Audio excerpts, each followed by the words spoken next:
Voici ce que nous lisons dans ce passage.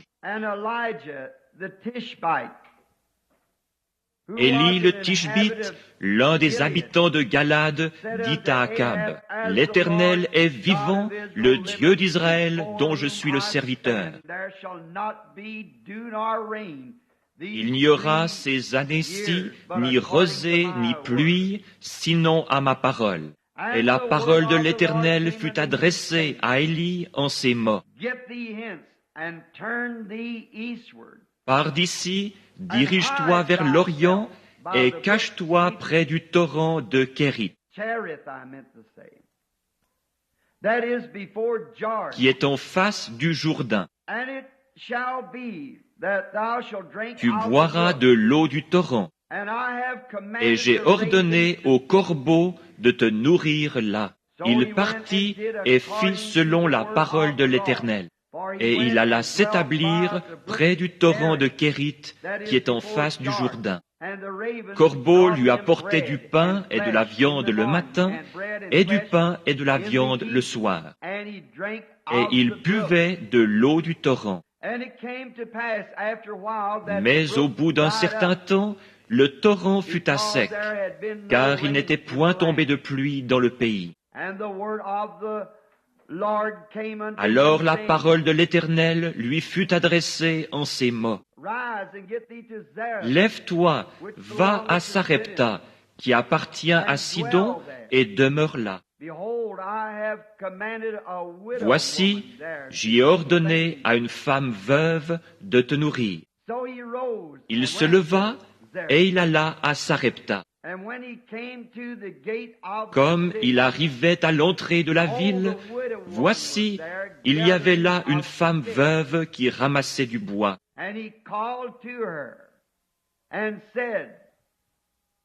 Il l'appela et dit, « Va me chercher, je te prie, un peu d'eau dans un vase, afin que je boive. » Et elle alla en chercher. Il l'appela de nouveau et dit, « Apporte-moi, je te prie, un morceau de pain dans ta main. » Et elle répondit, « L'Éternel, ton Dieu, est vivant. Je n'ai rien de cuit.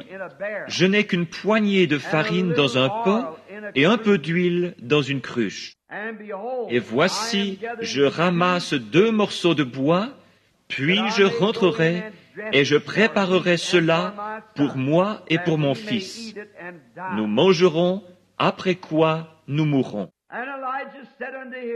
Élie lui dit, « Ne crains point, rentre, fais comme tu as dit. Seulement, prépare-moi d'abord avec cela un petit gâteau, et tu me l'apporteras. Tu en feras ensuite pour toi et pour ton fils. Ainsi parle l'Éternel, le Dieu d'Israël. La farine qui est dans le pot ne manquera point, et l'huile qui est dans la cruche ne diminuera point jusqu'au jour où l'Éternel fera tomber de la pluie sur la face du sol. » Elle alla et elle fit selon la parole d'Élie. Et pendant longtemps, elle eut de quoi manger, elle et sa famille, aussi bien qu'Élie. La farine qui était dans le pot ne manqua point, et l'huile qui était dans la cruche ne diminua point, selon la parole que l'Éternel avait prononcée par Élie. Pour l'exposé de ce matin, juste avant de partir outre-mer, j'ai choisi comme sujet, à partir de ce texte, « Soyez certains de Dieu ». Et maintenant, Seigneur, bénis ta parole alors qu'elle est proclamée. Et puisse le Saint-Esprit prendre possession de nos esprits et de nos pensées, et nous préparer pour sa visite, puisque nous lui avons demandé de venir. Car nous ne venons pas à la maison du Seigneur pour être vus ou pour voir, mais pour apprendre de toi et pour connaître ta nature et tes voies et tes raisons, afin d'être capable d'affronter les problèmes de la vie avec une réelle assurance, étant certain de Dieu. Accorde-le, Seigneur. C'est dans le nom de Jésus que nous le demandons. Amen. Ce devait être une matinée affreuse. Le temps était tellement chaud et l'air si poussiéreux. Les gens mouraient de faim dans la rue et le sol était tellement chaud qu'il semblait prêt à s'embraser.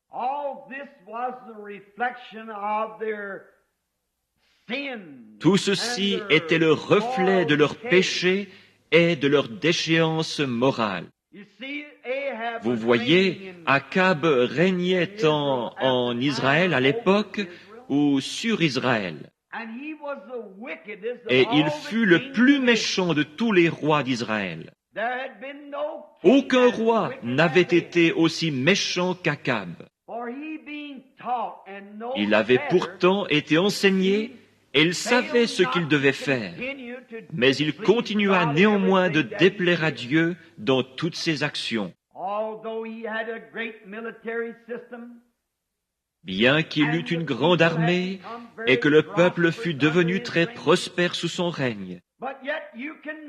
Mais sachez qu'on ne peut déplaire à Dieu et s'attendre à s'en tirer ainsi bien longtemps. Et puis, lors de son mariage, au lieu d'épouser quelqu'un parmi son peuple, il alla épouser une pécheresse, une idolâtre qui adorait les idoles. Il épousa Jézabel. Et elle n'était pas une croyante.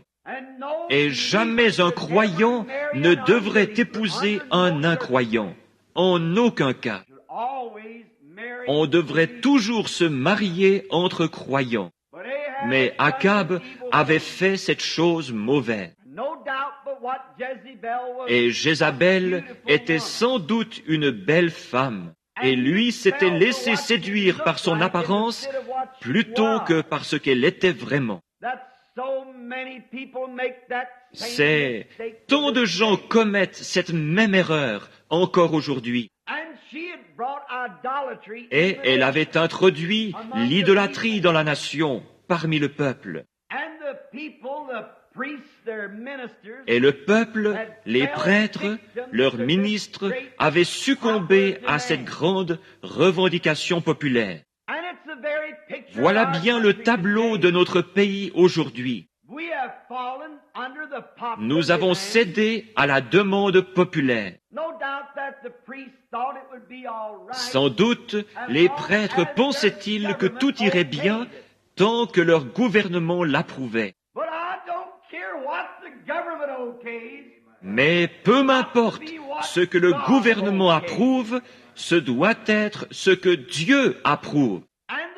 Et les gens pensaient qu'il n'y aurait pas de mal à ce qu'ils se permettent quelques-unes de leurs choses mondaines.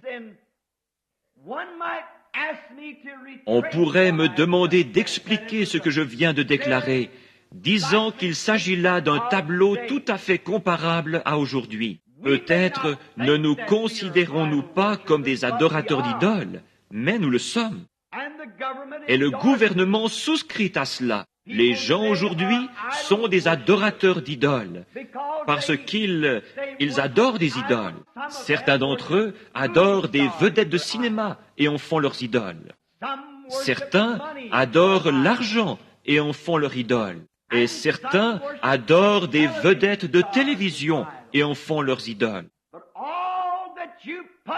En fait, tout ce que vous faites passer avant Dieu est une idole, peu importe ce que c'est. Même le Satan, notre grand adversaire, est tellement astucieux qu'il place parfois même l'Église avant Dieu. Vous pouvez avoir une grande Église, peut-être est-ce un grand édifice, ou peut-être une grande dénomination, et peut-être même est-ce une grande congrégation. Mais ne laissez rien passer avant Dieu dans votre cœur. Tout ce qui passe avant Dieu est une idole. Et ces gens savaient qu'ils n'étaient plus aussi spirituels qu'ils l'avaient été sous le règne d'autres rois. Et ils croyaient que, simplement parce qu'ils étaient une nation religieuse, tout irait bien. Et c'est là où nous en sommes arrivés également. Je parlais il y a quelques mois à un de mes très chers amis. Et il dit, Frère Branham, je trouve que vous êtes trop impitoyable pour les États-Unis. Il dit, vous vociférez constamment contre le péché et vous répétez que Dieu va punir cette nation. Je dis, il doit le faire afin d'être juste. Il dit, mais frère Branham, vous oubliez que cette nation fut fondée sur les Écritures, que nos ancêtres s'installèrent ici, que Dieu nous a donné cet héritage et que nous sommes une nation religieuse. Je dis, c'est vrai, tout cela est vrai, et personne ne sait combien j'apprécie cette nation. Mais regardez mon frère, Israël fut lui aussi choisi par Dieu, et Dieu lui envoya des prophètes et de grands hommes. Mais Dieu ne peut pas tolérer le péché. Il a fait récolter à Israël chaque grain qu'il a semé. Et s'il a fait récolter à Israël ce qu'il a semé, il nous fera récolter ce que nous semons. Il ne fait pas exception de personne. Et nous en sommes arrivés à croire que parce que nous nous reposons sur ce que nos ancêtres ont fait, ou sur les grands fondateurs de nos églises, sur ces gros sacrifices qu'ils ont faits pour Dieu, tout cela est très bien et grandement apprécié, mais nous ne pouvons pas tirer notre salut de ce qu'eux ont fait. Le salut est une affaire individuelle entre chaque personne et Dieu. Ce n'est ni avec notre nation, ni avec notre Église, mais c'est tout seul devant Dieu que nous devons répondre de nous-mêmes. Notre pays en est arrivé au point où même chez les gens les plus spirituels que nous ayons, lorsqu'on s'adresse à ces hommes et femmes spirituels, on peut constater qu'il y a dans leur cœur un manque. Nous avons, ces dernières semaines, j'ai vérifié certaines de ces choses. Et j'ai constaté que les hommes, même que je considérais comme le noyau, ces hommes-là mettent néanmoins l'accent sur les choses temporelles. Déclarant à tout vent, tous les vents, Dieu m'a donné le plus grand ceci et cela. Dieu donne. Vous êtes en train de bluffer. La présence de grands biens matériels ne reflète pas toujours la volonté de Dieu. Dieu fait pleuvoir sur les justes et sur les injustes. Mais ce dont le monde a besoin aujourd'hui, ce n'est pas d'une foi illusoire, d'un bluff de spiritualité. La foi accomplira parfois de grands miracles, sans toutefois provenir d'un cœur spirituel. Notre Seigneur n'a-t-il pas déclaré « Plusieurs viendront à moi en ce jour-là, disant « N'ai-je pas fait ceci et cela par ton nom ?» Et je leur dirai ouvertement « Retirez-vous de moi, vous qui commettez l'iniquité. » Qu'est-ce que l'iniquité? C'est quand vous savez faire ce qui est bien et que vous refusez de le faire.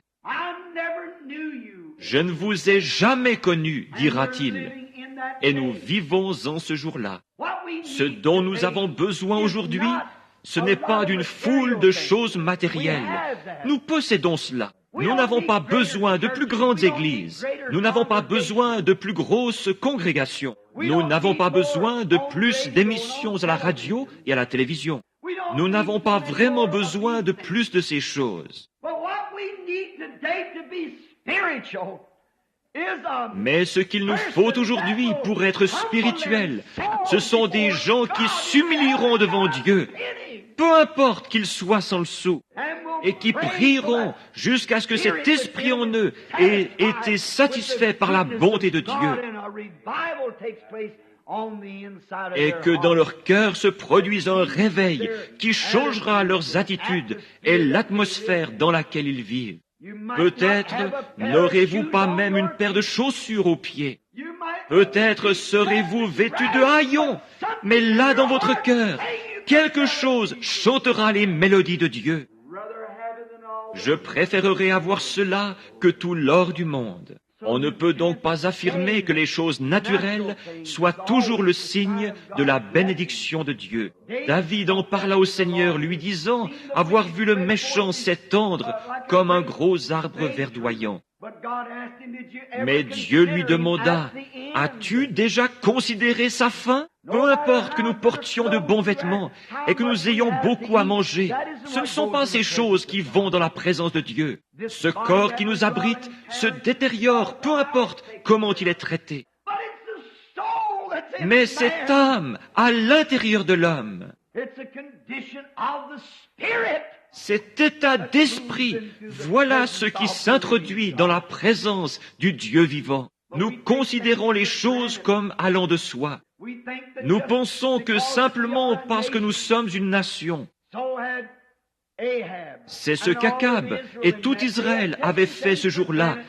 Ils avaient présumé que tout allait bien. Leurs prêtres et leurs prédicateurs leur répétaient constamment, « Tout va bien, tout va très bien. » Mais il y en avait un qui, lui, criait contre ce qui était mal.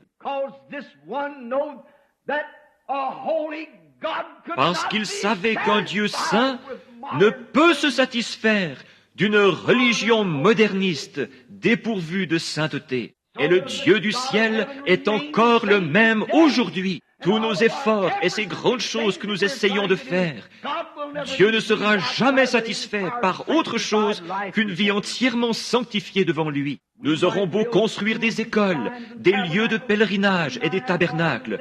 Nous aurons beau avoir des organisations. Nous aurons beau faire de grandes choses, mais néanmoins Dieu ne sera pas satisfait tant que l'âme humaine ne deviendra pas sanctifiée sur l'autel de Dieu et consacrée aux œuvres de Dieu. Et on ne trouve plus cela. Nos réunions de prière sont si faibles. À peu près une minute de prière et hop, au lit. Nous constatons que c'est ainsi et ça peut être une fois ou deux par jour. Nous sommes tous coupables. Notre nation se dégrade moralement. Nous avons des Billy Graham et des Oral Roberts partout. Mais tant qu'une soif ne s'installera pas dans le cœur de l'Amérique pour la ramener à nouveau à un Dieu vivant, à une expérience vivante, à une foi immortelle dans le Dieu vivant, nous ne faisons pour ainsi dire que nous démener en vain. Nous avons beau marcher le torse bombé, le faux col tourné vers l'arrière et descendre la rue, cherchant à être appelé docteur ou révérend.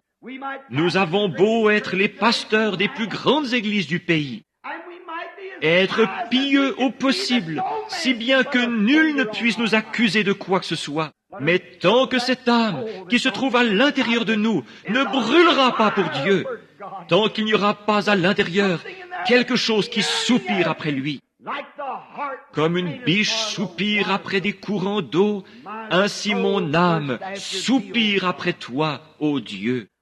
Tant que nous n'en viendrons pas à une expérience de cet ordre-là. Par conséquent, le communisme et tout ce qui s'ensuit continuera à gagner du terrain. Et toutes nos alliances ne pourront jamais l'arrêter.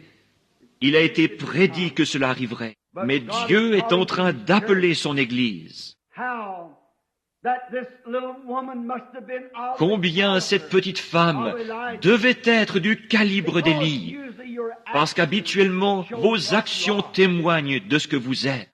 Et d'ailleurs, elle avait été choisie pour loger le prophète de Dieu. Souvenez-vous, elle était une femme des nations et non une juive. Et tout était en train de griller dans le pays.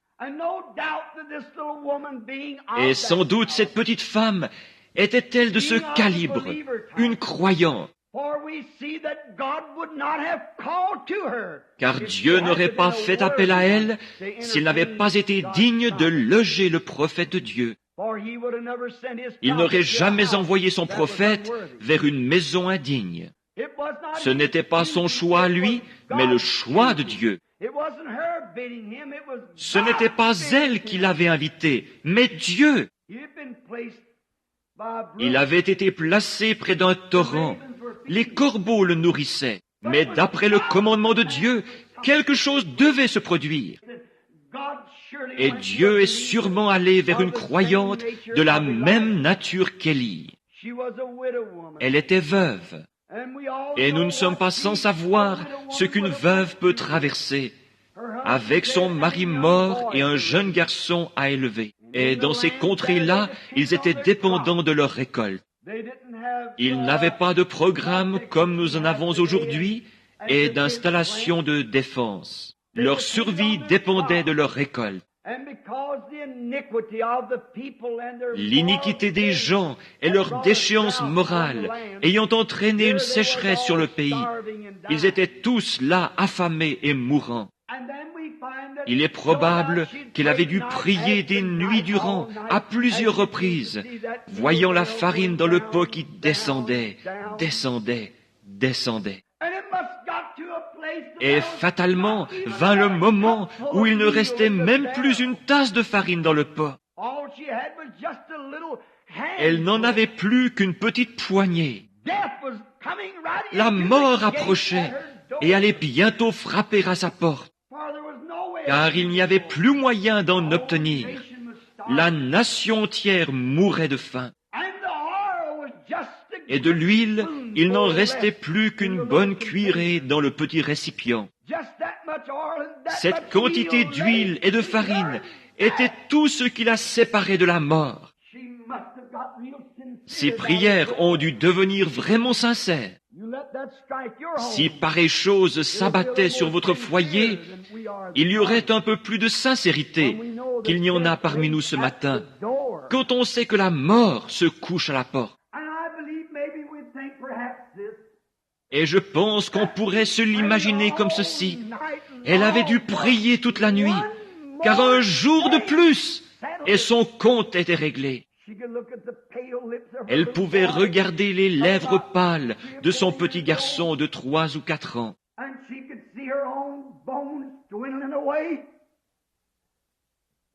Et voir les os saillants de son propre corps décharnés. Et cela avait dû être terrible pour cette mère de voir la tournure que prenaient les événements. Et malgré tout, les mains tendues vers Dieu, elle priait jour et nuit. À présent, il ne nous reste plus qu'une poignée de farine et une cuillerée d'huile. Vous savez, c'est une chose étrange. Que Dieu permette que ceci pénètre chacun de vous. Dussiez-vous ne jamais plus m'entendre prêcher. Que ceci soit un message. Il est étrange, des plus étranges, que parfois Dieu fasse les choses de cette façon-là. Vous savez, après avoir confessé nos péchés et satisfait à chacune des exigences de Dieu, nous avons cru en Dieu.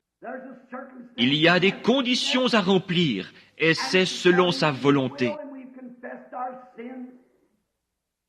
Et nous avons confessé nos péchés, et nous avons redressé tous nos torts, tout ce que nous pouvions faire.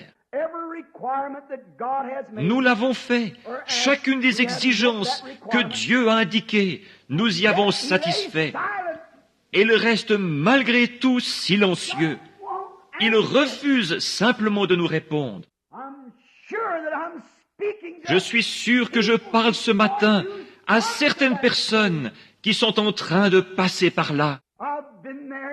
J'y suis passé moi-même bien des fois. J'examinais alors ma vie passée, retournant chaque pierre. Et quand je découvrais que j'avais fait quelque chose de mal, je le confessais, disant, « Seigneur Dieu, je me mettrai en règle. » Et je le faisais. Puis je revenais, disant, « Maintenant, Seigneur, tu es Dieu, tu me répondras. » J'ai bel et bien satisfait à tout ce que tu avais exigé de moi, et chaque condition, je l'ai remplie.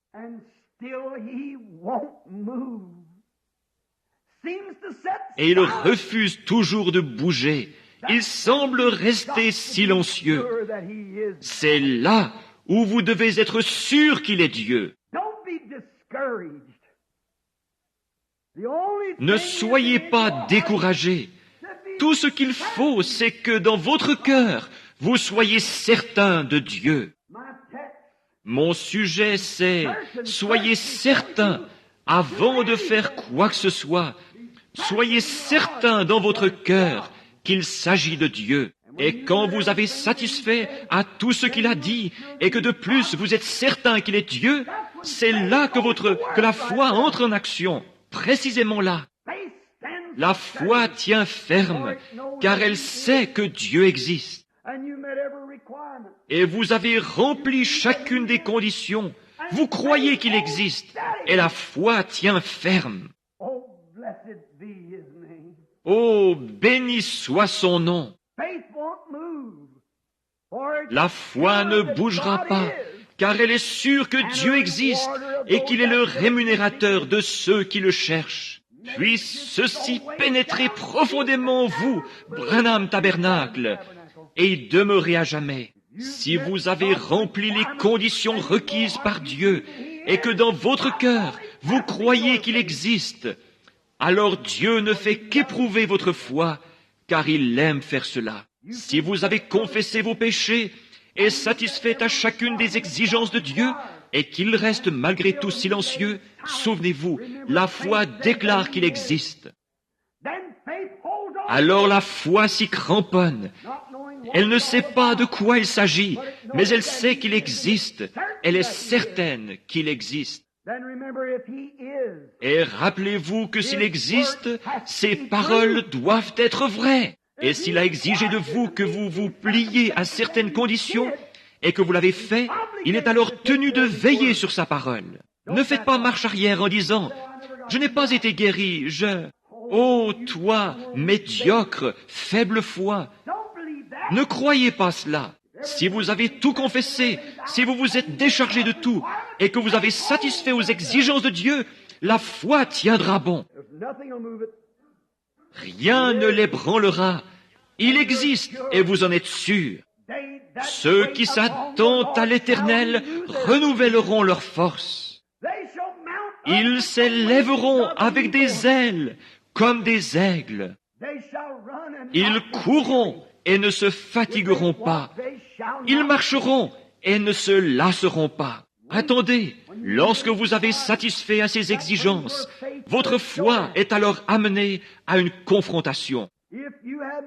Si vous avez rempli, si les conditions requises par Dieu ont été remplies, que vous y avez accordé toute l'attention nécessaire, que vous avez fait tout ce que Dieu exigeait de vous, alors votre foi reposera sur ceci, Dieu existe. Soyez certains de Dieu. Vous savez, il aime nous mettre à l'épreuve. Il aime voir la réaction de votre foi. Saviez-vous cela? Dieu aime voir comment vous allez réagir. Quand vous dites, « Oh Seigneur, je te crois, tu es mon sauveur. Je crois que tu es le guérisseur. Je crois que tu es celui qui donne le Saint-Esprit. Et ces choses dont j'ai besoin, tu es le Dieu qui les donne. » Alors vous confessez tous vos péchés et faites une promesse à Dieu concernant ce que vous allez faire s'il vous permet de vous rétablir. Et ensuite, parce que ça n'arrive pas, vous déguerpissez comme un lâche. Dieu ne peut pas utiliser cela. Il ne peut aucunement vous utiliser. Il ne peut absolument pas vous répondre, puisqu'il ne répond que par la foi. Tout à coup, vous vous en allez, et alors il ne peut pas répondre. Mais une foi réelle et véritable restera là, sûre que Dieu existe. Elle est certaine qu'il existe. Et si Dieu vous demande de faire ceci, de confesser vos péchés, et ainsi de suite, et que vous l'avez fait, la foi déclare qu'il existe. Elle est certaine que cela arrivera. Votre demande doit être exaucée. Oh, j'espère que cela ne vous échappera pas. Si vous êtes sûr de Dieu, Dieu est sûr de sa parole. Il attend simplement pour vous mettre à l'épreuve. Il l'a fait bien des fois. Revoyons une ou deux de ces occasions. Pensons aux enfants hébreux. Ils ne devaient pas se prosterner devant une idole. Dieu avait confiance en eux. Et lorsqu'ils apprirent qu'ils iraient à la fournaise ardente, ils dirent, « Notre Dieu peut nous délivrer de cette fournaise. Et même s'il ne le fait pas, nous ne nous prosternerons devant aucune de vos idoles. » Voyez-vous, ils étaient sûrs et certains de Dieu. Ils savaient qu'il est Jéhovah. Ils savaient qu'il exauce les prières. Mais qu'ils le fassent ou non dans leur cas, de toute manière, ça serait pour leur bien. Ils ont donc simplement fait leur déclaration, confessé leurs péchés et se sont avancés vers la mort. Lorsqu'ils se rendaient à la fournaise ardente, sachant que si Dieu les laissait brûler, ils étaient certains qu'il les ressusciterait à la résurrection. Ils étaient certains de Dieu parce qu'ils savaient que Dieu ferait concourir toutes choses à leur bien. Et lorsque nous sommes certains de Dieu, nous savons que Dieu fait concourir toutes choses à notre bien. Ils firent donc une seule déclaration. Ils étaient certains. Et ils s'avancèrent tout droit vers la fournaise ardente. Et Dieu les laissa y entrer, se tenant là à les observer.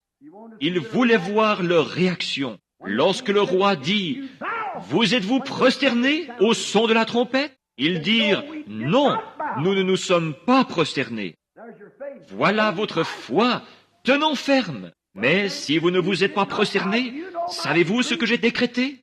Oui, nous savons ce que tu as décrété. Je décrète que la fournaise soit chauffée 7 fois plus qu'elle ne l'a jamais été, et je vous y jetterai. Acceptez-vous de vous prosterner à présent?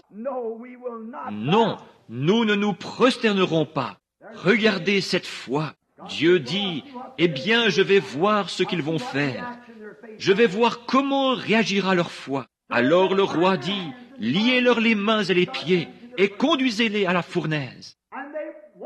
Ils approchèrent donc de la fournaise, le feu éclairant leur visage, et Dieu se tenait toujours là à regarder. Mais ils étaient certains qu'il était Dieu. Ils avaient confessé leurs fautes. Ils avaient rectifié tout ce qui, à leur connaissance, devait être rectifié. Ils étaient certains qu'il était Dieu. Ils s'avancèrent donc tout droit dans la fournaise ardente. Et au tout dernier moment, voilà qu'il descend des cieux, porté par un char de vent, et les évente pour les débarrasser des cendres, pendant qu'il les console et leur parle. Dieu laisse votre foi parvenir au point où elle devra réagir. Il y a eu Job de l'Ancien Testament, que Satan, notre accusateur, a accusé d'être un pécheur secret. Mais Job savait qu'il n'avait pas péché. Il savait qu'il avait confessé tout ce qu'il avait fait et qu'il avait offert son holocauste. C'était là l'exigence de Dieu. C'était tout ce que Dieu exigeait, un holocauste et une confession. Et cela, Job l'avait fait. Et Satan dit, « Je prendrai ses chameaux, car il est riche. Je prendrai ses brebis. » Et en dernier lieu, il prit ce qui était le plus près de son cœur, du cœur de Job, ses enfants. Job demeura néanmoins inflexible, car il savait que Dieu, il était certain qu'il était Dieu, car il lui avait parlé et l'avait satisfait à ses exigences. Il passa tout au peigne fin et conclut, « J'ai offert tous les holocaustes voulus. » Je me suis dit peut-être que lors d'un festin donné par mes fils, auquel mes filles auraient assisté, peut-être ont-ils péché en secret, dans leur cœur. Je vais donc offrir un holocauste pour eux et confesser leurs torts. Ô Dieu, quand un homme est fidèle à ce que Dieu lui a dicté, et qu'il est certain qu'il est Dieu, celui-ci doit répondre. La foi déclenche chaque fois son entrée en scène. Quand vous avez fait ce que vous savez être juste, quand vous avez satisfait à ses exigences, quand vous avez confessé, rectifié et fait des restitutions, et que vous avez déposé cela devant Dieu, peu importe combien il est silencieux, il n'en est pas moins Dieu. Attendons que cette foi entre en action. Vos œuvres, vous les avez faites. Maintenant, il veut voir votre foi par vos œuvres. Il veut voir ce que vous allez faire. Si on vous a oint et qu'on a prié pour vous, Dieu attend de voir ce que vous allez croire à ce sujet. Et si vous n'allez pas ensuite revenir en trombe le dimanche suivant, et puis le lendemain vous précipiter au devant du prochain guérisseur de passage en vie, il attend de voir la réaction de votre foi, de voir si vous n'allez pas revenir le lendemain disant « Je me sens si malade, je ne pense pas avoir été guéri ». Primo, vous n'êtes même pas digne de la ligne de prière. Vous n'êtes pas encore prêt. Vous ne croyez pas qu'il est Dieu. Peut-être direz-vous, frère Branham, je ne suis pas d'accord avec vous. Votre conduite même démontre ce que vous êtes. Vous les reconnaîtrez à leurs fruits. Si un homme se dit chrétien et que néanmoins il boive, fume, s'adonne au jeu d'argent et fasse des plaisanteries grossières et dise qu'une partie de la Bible est juste et qu'une autre ne l'est pas, il aura beau prêcher l'Évangile. S'il rejette une partie de la Bible, il n'en est pas moins un pécheur. Il n'est pas encore en règle.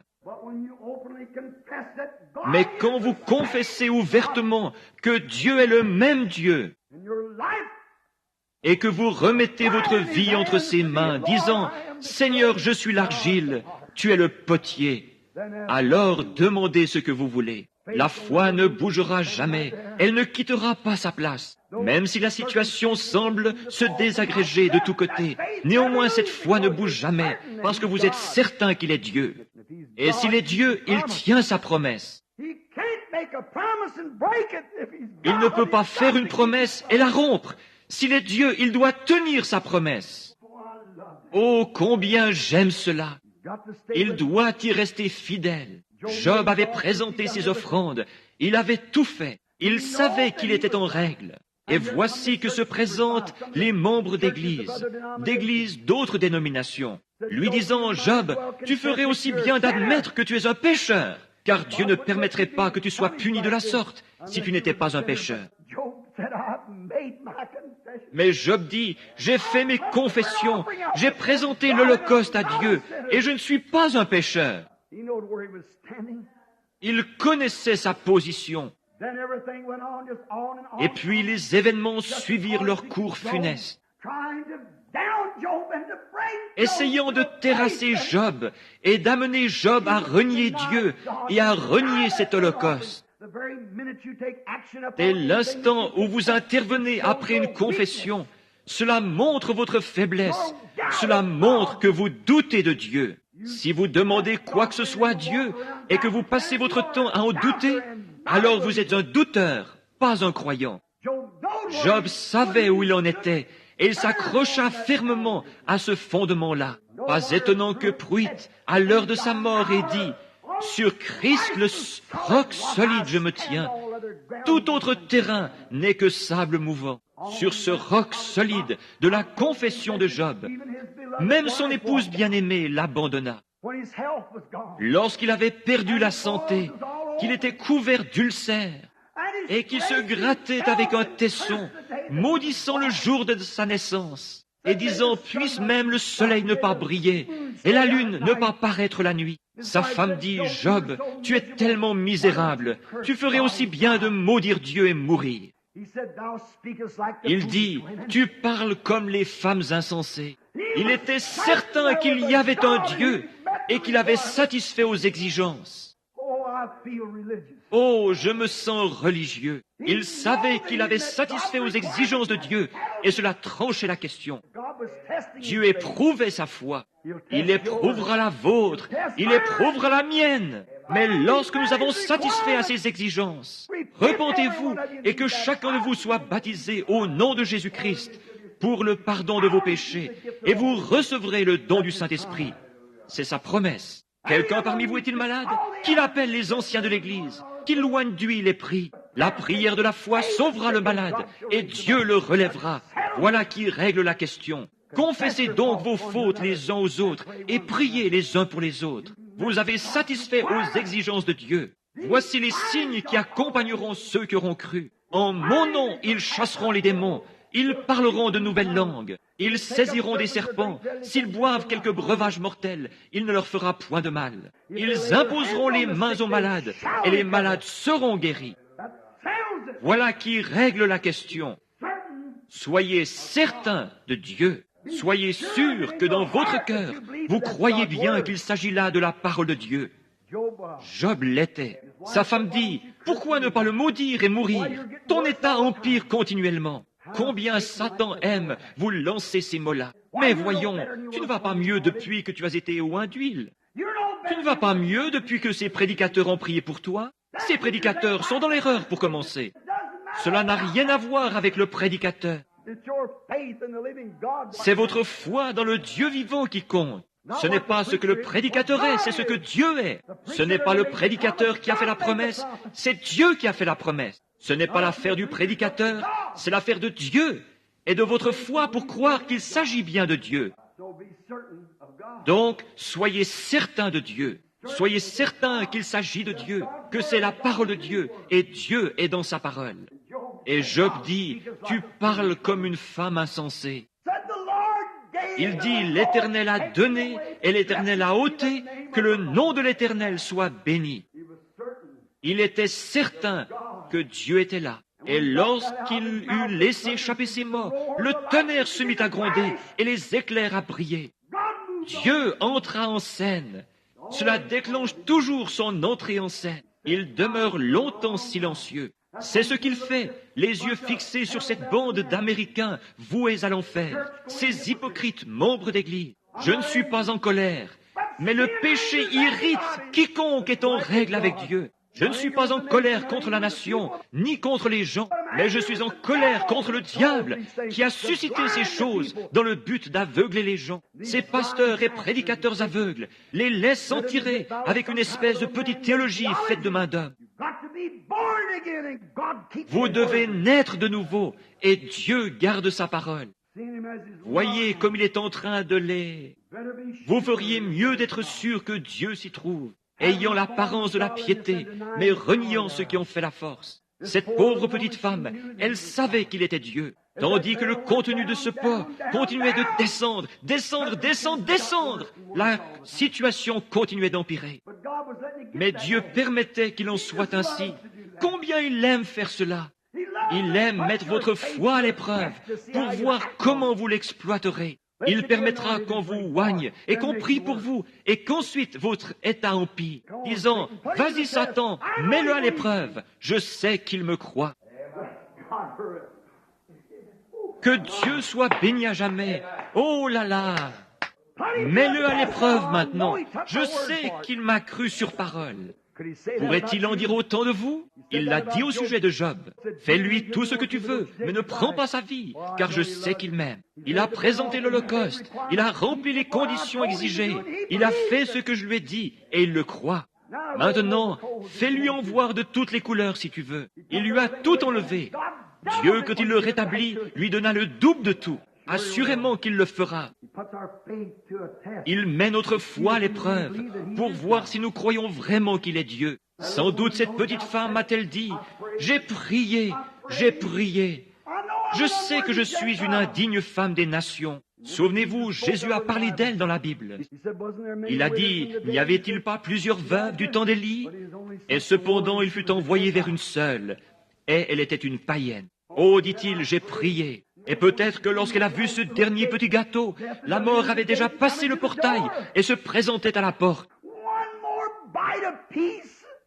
Une dernière bouchée chacun, et puis elle et son fils mouraient. Je peux me l'imaginer priant toute la nuit. tandis que les vents brûlants soufflaient, desséchant la terre, et que les gens pleuraient et poussaient des cris dans les rues. Elle se promena dans la maison, elle regarda son petit garçon, elle regarda son petit pyjama tout troué et ses petits pieds qui en sortaient. Elle regarda ses propres mains toutes ridées. Elle faisait les 100 pas tout en se disant « Je sais qu'il est Dieu. J'ai tout confessé. J'ai fait tout ce qu'il exigeait. Et je réclame nos vies pour sa gloire. » Dieu l'a vu. Pendant que les autres allaient au bal quelque part et se faisaient une beauté pour participer à ce qui correspondrait aujourd'hui à un spectacle de télévision ou quelque chose ainsi, s'adonnant au plaisir du monde. Cette femme-là, elle, était seule avec Dieu. Le jour se leva, elle dit, « Le pauvre petit a pleuré toute la nuit, réclamant quelque chose à manger. Qu'est-ce que je vais pouvoir faire d'une petite poignée de farine ?» Vous savez, cette farine, c'était Christ. Toute personne qui étudie la Bible sait que Christ était l'offrande de farine. Plus il fallait broyer cette offrande de farine avec une meule spéciale, jusqu'à ce que tous les petits morceaux de maïs soient pareils. Parce que Jésus-Christ est le même hier, aujourd'hui et pour toujours. Et chaque croyant croit cela et se repose là-dessus.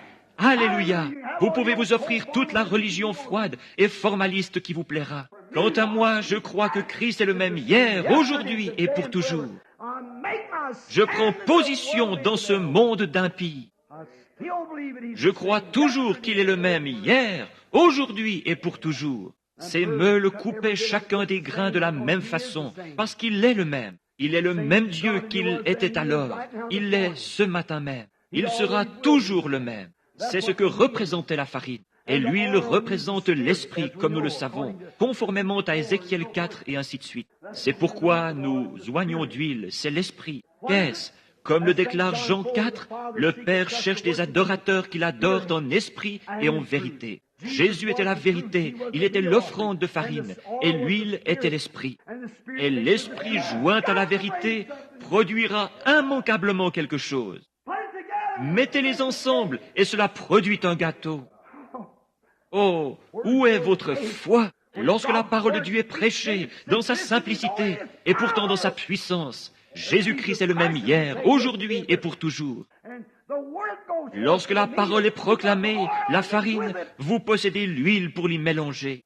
Peut-être n'en avez-vous qu'une petite poignée ou une cuillerée, mais quoi qu'il en soit, c'est réel. Maintenant, à quoi va servir ce mélange? Il est prêt pour la croix. Il est prêt pour le sacrifice de soi. C'est ce qu'il vous fait faire. Si la parole a été prêchée et que vous y avez mêlé l'esprit, le sacrifice de soi consiste à nier chaque douleur, à nier chaque maladie, à nier tout ce qui est contraire à la parole de Dieu, puis à rester sur vos positions. Que le médecin dise une chose ou une autre, cela ne fait pas la moindre différence. Vous tenez ferme parce que Dieu l'a dit. La farine est venue, vous avez pris l'huile et les avez mélangées. Maintenant, j'entends une voix. Le jour vient de se lever. Une voix se fait entendre disant, « Va au jardin chercher 2 morceaux de bois. » Avez-vous remarqué que l'Écriture a dit 2 morceaux de bois? La croix. Elle a la farine et l'huile, mais on va lui demander d'agir à présent. Agissez avec cela. Peu importe la quantité que vous en avez, que vous ayez toute la farine et l'huile qu'il vous faut, il vous faudra néanmoins agir. Le sacrifice de soi, 2 morceaux de bois. Jadis, on n'a pas encore trouvé de meilleur moyen pour faire un feu que celui-ci. Prenez une bûche, posez-la en travers d'une autre et allumez-les par le milieu. Vous n'aurez ensuite qu'à faire avancer les 2 bouts. C'est ainsi que les Indiens font leur feu.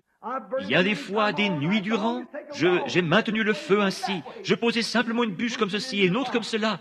Et puis, à mesure qu'elle brûlait, je les poussais dans le feu. Ce morceau de bois, c'était la croix. La Bible dit 2 morceaux de bois. La voix dit, va dans le jardin, chercher 2 morceaux de bois. Au même moment, du haut de la montagne, retentit une voix de tonnerre disant au prophète, va à la ville, j'ai ordonné. Oh là là, tous 2 obéirent. Quelque chose doit se produire. Tous 2 obéissent.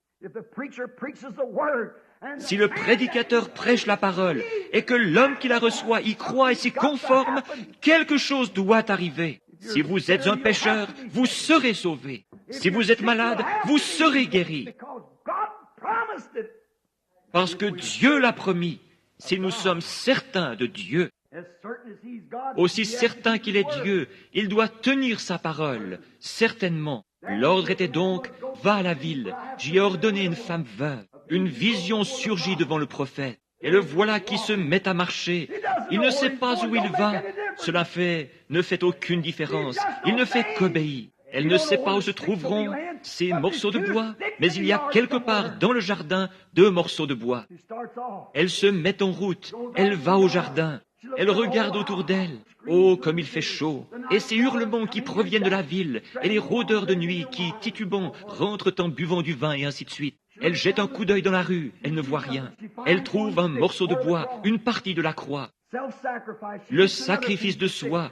Elle trouve un autre morceau de bois, et, comme elle ramasse ce second morceau de bois, oh, quelle heure lugubre cela devait être! La mort était sur le seuil de sa porte.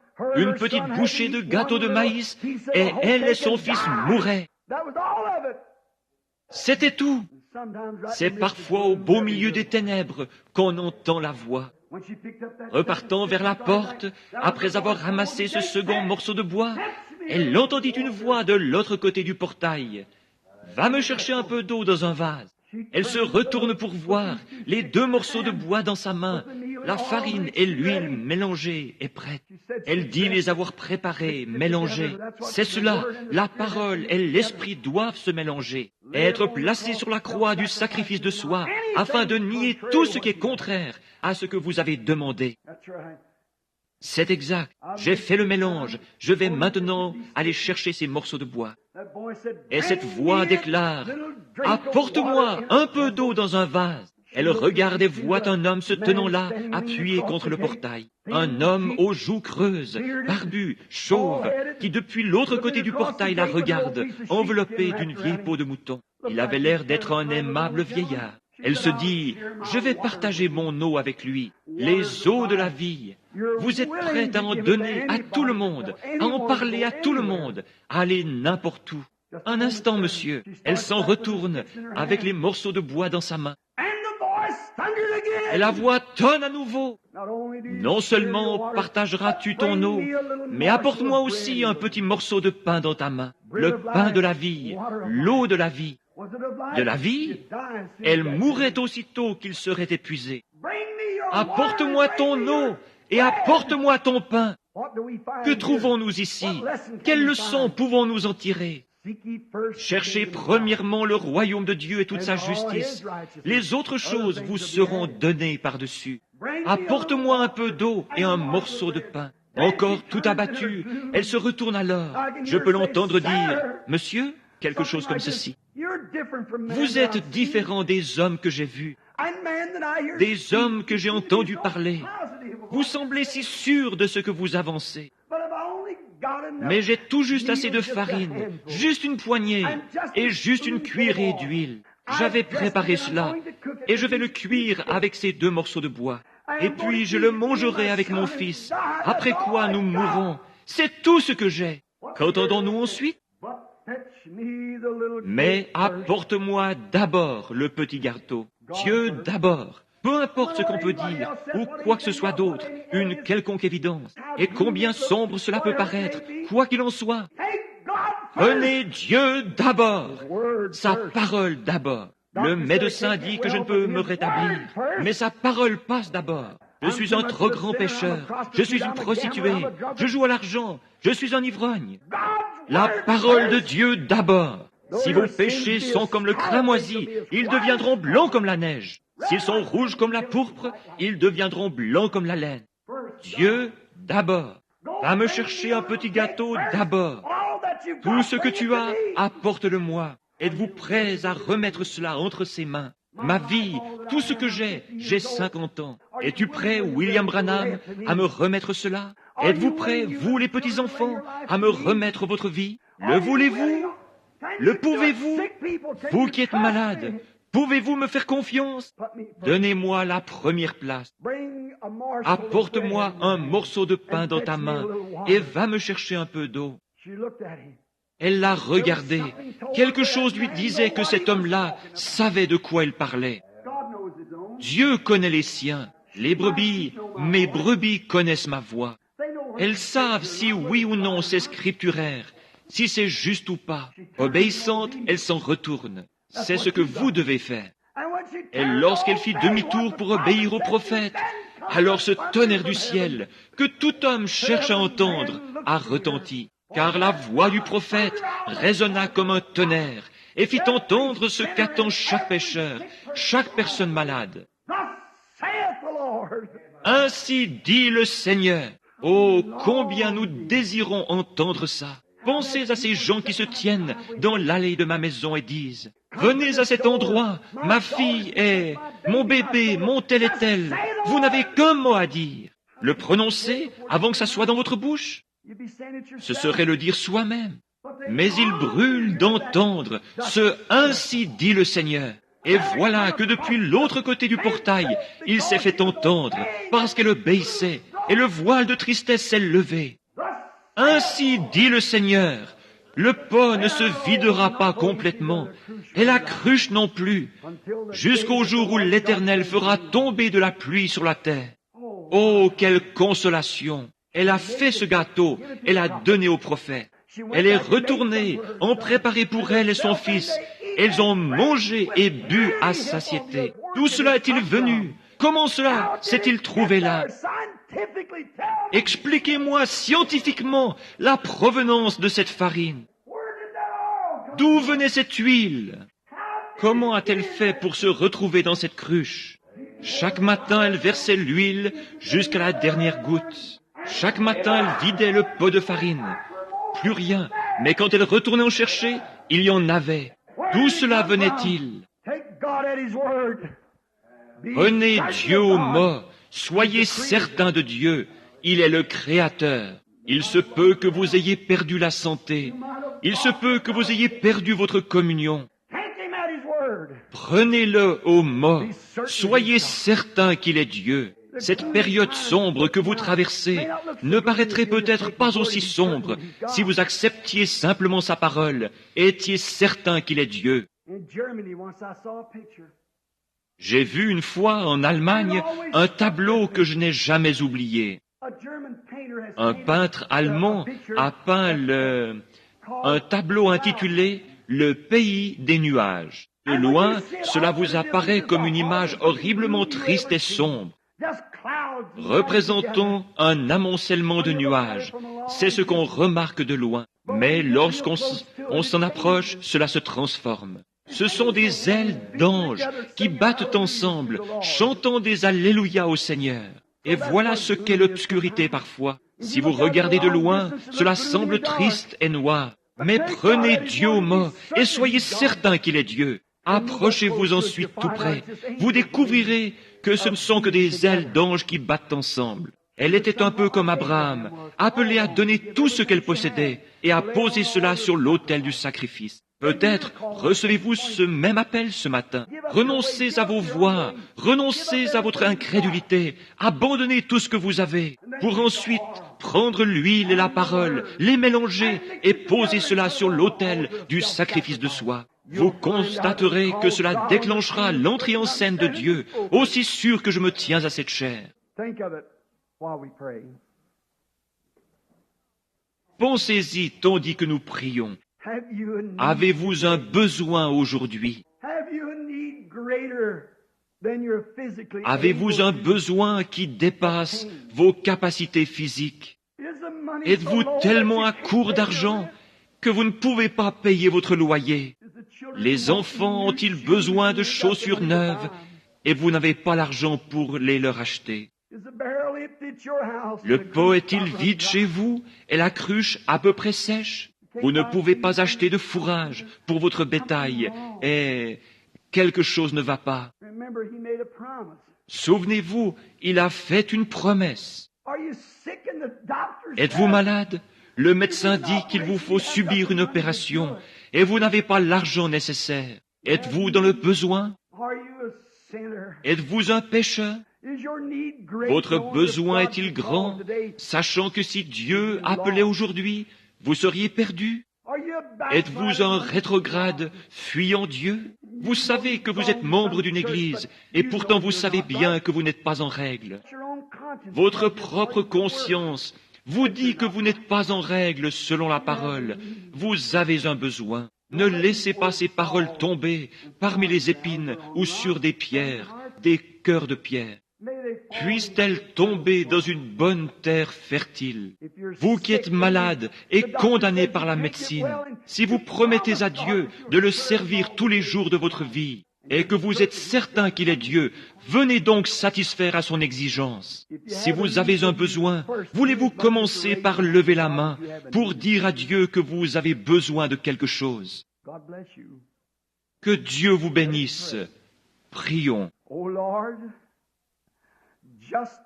Ô Seigneur, aussi sûr que je me tiens à cette chair ce matin, je sais que pas une seule de ces mains ne peut se lever sans que tu le saches, car tu es Dieu.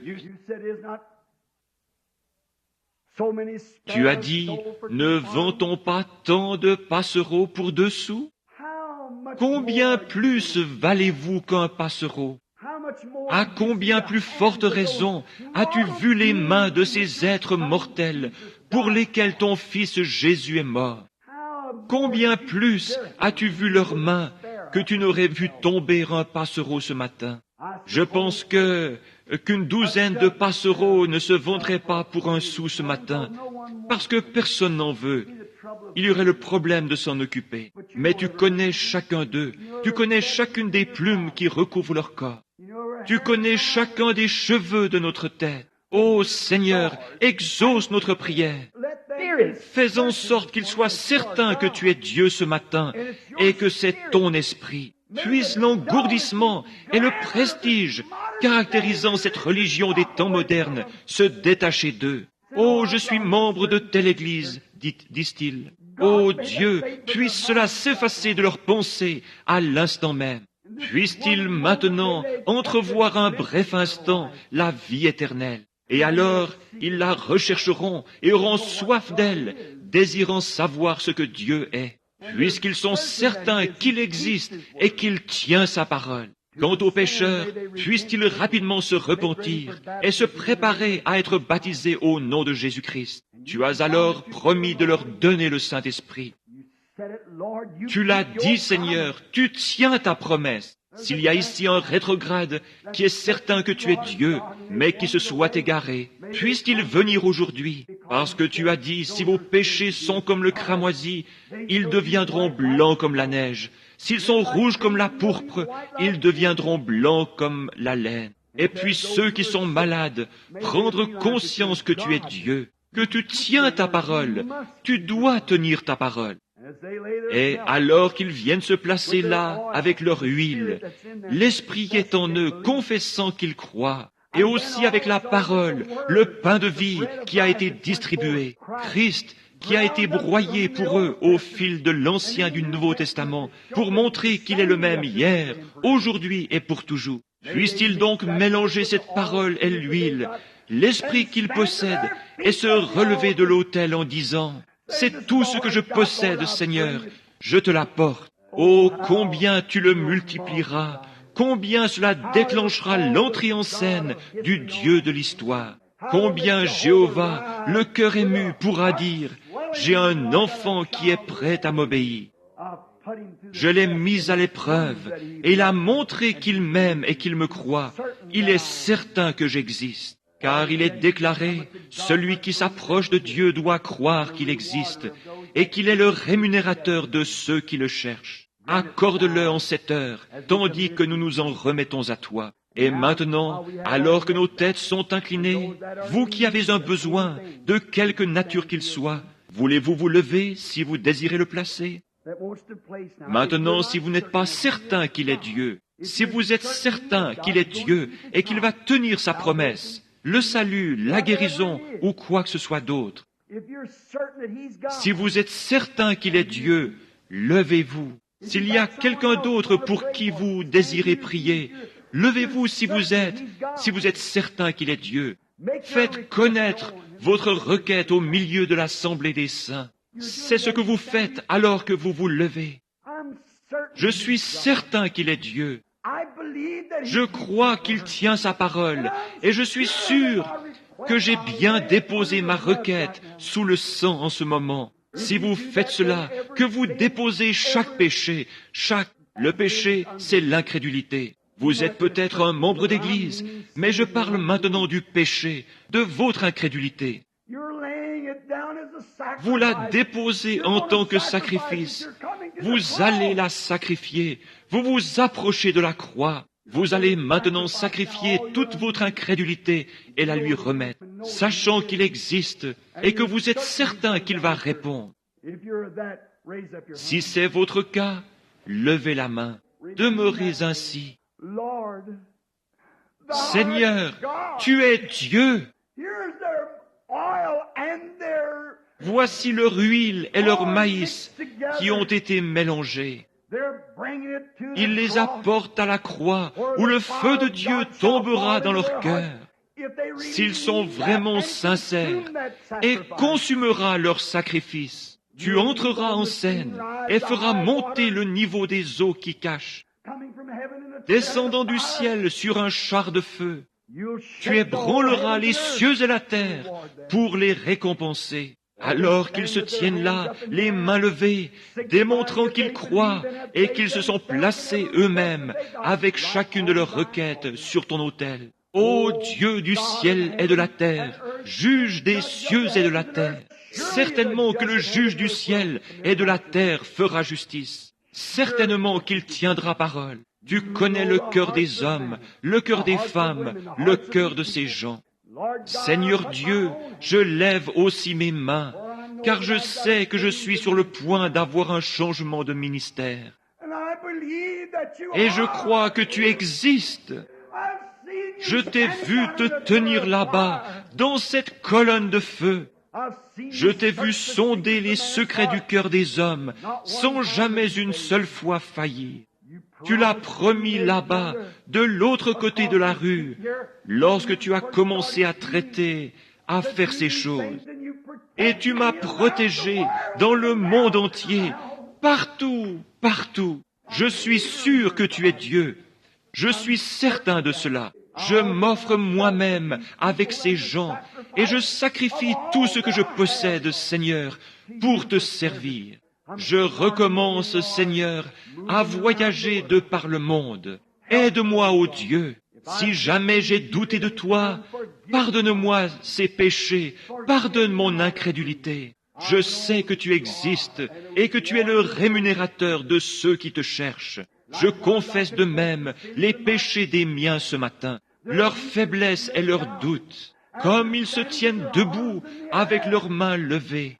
Je confesse leurs péchés, Seigneur, et toutes nos faiblesses. Envoie le Saint-Esprit sur nous avec le sceau de ton approbation. Tu es Dieu et tu es ici maintenant pour nous recevoir, pour nous prendre dans tes bras et pour nous racheter de tout ce que nous avons perdu. S'il s'agit de notre santé, puisse-t-elle nous être redonnée au centuple. S'il s'agit de notre âme, puisse-t-elle revenir à nous, florissante et rayonnante, remplie du Saint-Esprit, en vue d'être présentée à Dieu. S'il s'agit d'incrédulité, Seigneur, puisse-t-elle revenir à nous, transformée, en une foi capable de déplacer les montagnes. Accorde-le, Seigneur. Nous croyons que tu es en train d'agir, le Saint-Esprit saturant ce bâtiment, passant au-dessus de ces gens, d'agir dans leur cœur, les poussant à accepter le Dieu vivant. Nous faisons ceci au nom de Jésus-Christ.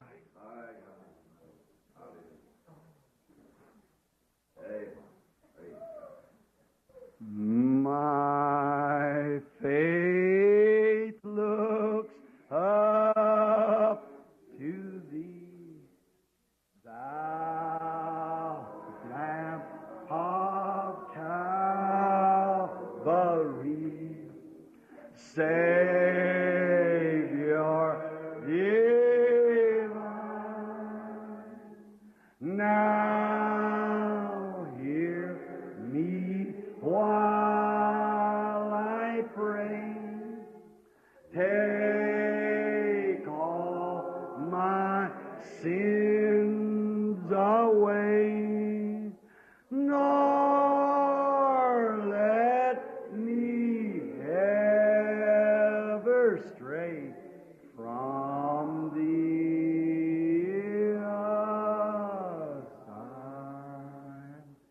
Êtes-vous vraiment sérieux? Si vous le recevez, levez les mains et dites, je le reçois maintenant de lui. While life's dark maze I tread, and grief surround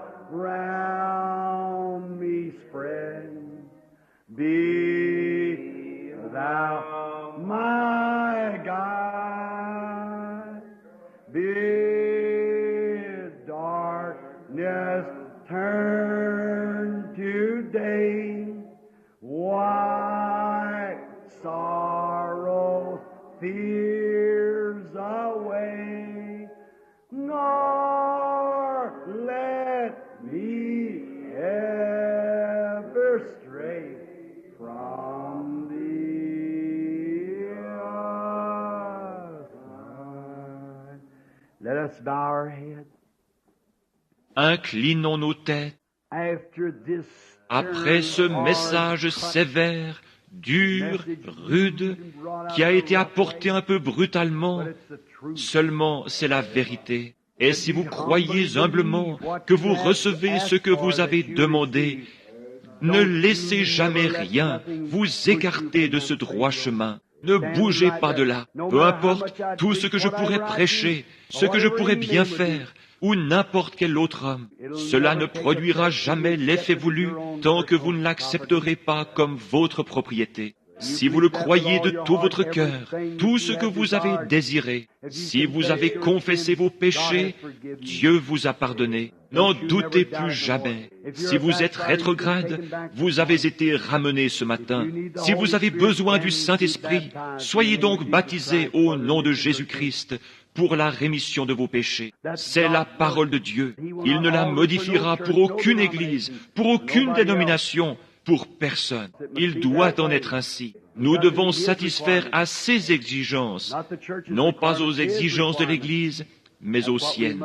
C'est ce que nous devons faire. S'il a déclaré que la prière de la foi sauverait le malade, si vous êtes malade, j'ai fait cette prière de la foi pour vous. Vous l'avez faite dans votre cœur et vous y croyez. Acceptez-la et ne bougez plus d'un pouce. Il devra en être ainsi. Rien ne peut vous l'enlever. Peu importe combien cela peut paraître sombre. Vous direz, eh bien on dirait que je suis encore malade. Ce ne sont que des ailes d'anges rassemblées, c'est tout.